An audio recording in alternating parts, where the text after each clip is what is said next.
all of which are super vivid, just crashing into one another in this violently beautiful display. It's like the cosmos imploding and reality melting and the matrix glitching. And I'm also super impressed with how forward-thinking, difficult to pin down, and futuristic this album feels too. I am legit feeling a strong 9 to a 10. There's a point in the track when he sort of rewinds and sort of goes back in time to where he doesn't take those pills, doesn't put himself on his deathbed. The beat of the previous track reintroduces itself, and he ends the album flushing the pills down the toilet, which is actually kind of fitting for this album to end with the sound of a toilet flushing. Yeah, this thing is awful. Light 2. Here's some more struggle bars that I might have forgotten to mention. I get green like Earth Day. That was so terrible. It's like Drake really wanted to put together some cringeworthy lines on this thing, but I'm going to stop here or else I'll just go on about this record forever.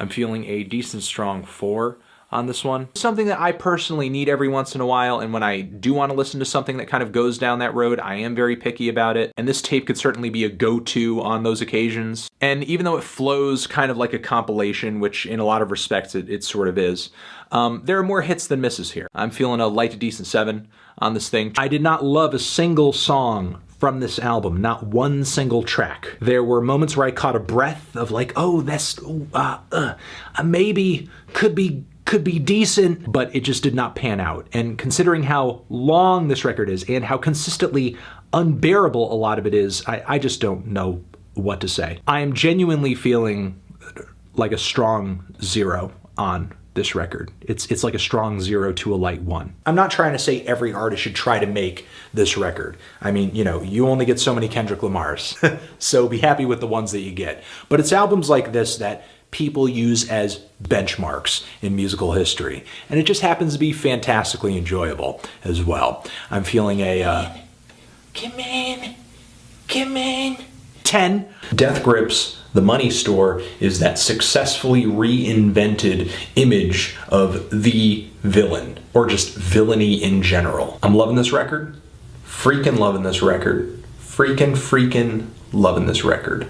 Can't really say much else about it. Kind of feeling a strong 9 to a 10 on this LP. I would love to hear him drop a record where he sticks to the Christian ethos more effectively and not just use it as a throughway to air out other grievances. I would love to hear a longer, more sensibly structured project with better songwriting, less skeletal instrumentals too. I mean, for a Christian album, this thing, again, is not very Christ-like, nor is it very album like. I'm feeling a strong 4 to a light 5. While I can't rate this record very high due to some apparent flaws, I wouldn't be surprised if this record created an almost 808s and Heartbreak type moment where, yeah, it's not a perfect LP, but the highlights are so bold and are so creative, they'll most likely be adopted by those who end up appreciating this record more for its ideas than its execution. And of course, there is always the chance for Playboi Carti himself to expound upon these themes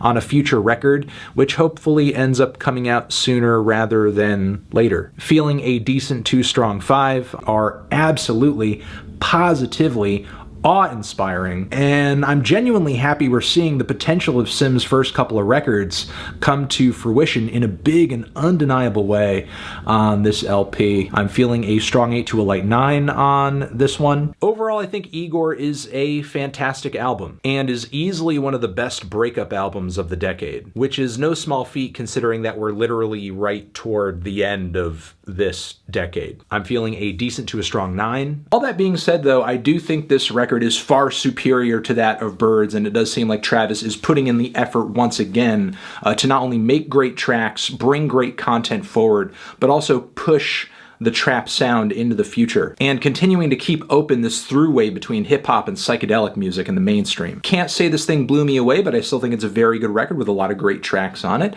I'm feeling a decent 2 strong 7, because the highlights on this record are so high, but as far as a lot of the people reviving this sound right now, I think Donald has sort of carved out his own little niche within that just simply with this album alone. You know, he's not approaching this funk sound, he's not approaching this soul revival sound in the same way that his contemporaries are. I'm feeling a light to decent 7. All I know is that from front to back, I did not enjoy Goblin. There are some great tracks I pull out of it, but, kind of a strong 4 to a light 5.